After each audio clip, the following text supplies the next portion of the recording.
বাংলাদেশে কে হবেন অন্তর্বর্তীকালীন সরকারের প্রধানমন্ত্রী?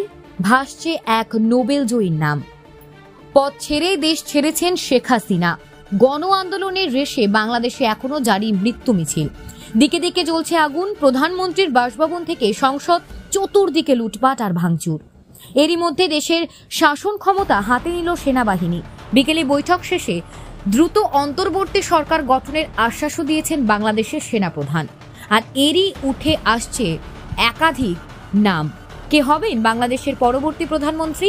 নোবেল জয়ী মোহাম্মদ ইউনুস অন্তর্বর্তীকালীন সরকারের প্রধানমন্ত্রী হতে পারেন। সূত্রে খবর, প্রধান হতে পারেন শিক্ষাবিদ শহীদুল আলম, এমনটাই শোনা যাচ্ছে। এছাড়াও এই অন্তর্বর্তীকালীন সরকারে থাকতে পারেন ডক্টর সালেহ উদ্দিন আহমেদ, বাংলাদেশ ব্যাংকের প্রাক্তন গভর্নর, বিজেপির প্রাক্তন ডিজি, লেফটেন্যান্ট জেনারেল অবসরপ্রাপ্ত Jahangir Alam Chowdhury, national river conservation কমিশনের প্রাক্তন চেয়ারম্যান ডক্টর মঞ্জুর আহমেদ চৌধুরী, প্রাক্তন বিদেশ সচিব তৌহিদ হোসেন, প্রাক্তন পুলিশ কর্তা নুরুল হুদা।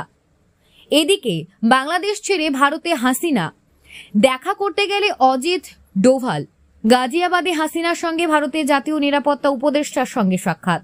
শেখ হাসিনাকে ব্রিটেনে রাজনৈতিক আশ্রয় দেওয়া নিয়ে এখনো ধোঁয়াশা রয়েছে। রাজনৈতিক আশ্রয়ে হাসিনার আবেদন খারিজ ব্রিটিশ সরকারের, এমনটাই খবর সূত্রে মারফত। ভারত থেকে লন্ডন যাওয়ার কথা ছিল শেখ হাসিনার, খবর কূটনৈতিক সূত্রে। এও জানা গিয়েছে আপাতত কিছুদিন ভারতে থাকতে পারেন শেখ হাসিনা।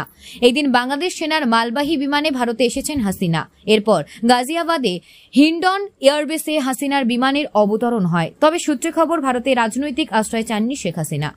এদিকে বাংলাদেশ পরিস্থিতি নিয়ে জানাতে প্রধানমন্ত্রীর কাছে বিদেশমন্ত্রী। অন্যদিকে পড়শি দেশের পরিস্থিতি নিয়ে বিদেশমন্ত্রীর জয়শঙ্করের সঙ্গে দেখা করলেন রাহুল গান্ধী। অন্যদিকে অশান্ত বাংলাদেশ সীমান্ত পরিদর্শনে বিএসএফ এর ডিজি। ইন্দো বাংলা সীমান্তে সুরক্ষা বাড়ল বিএসএফ। বাংলাদেশ সীমান্তবর্তী 4096 কিমি এলাকায় হাই অ্যালার্ট। দেশত্যাগী হাসিনা সেনার দখলে বাংলাদেশ, কড়া নজর ভারতের।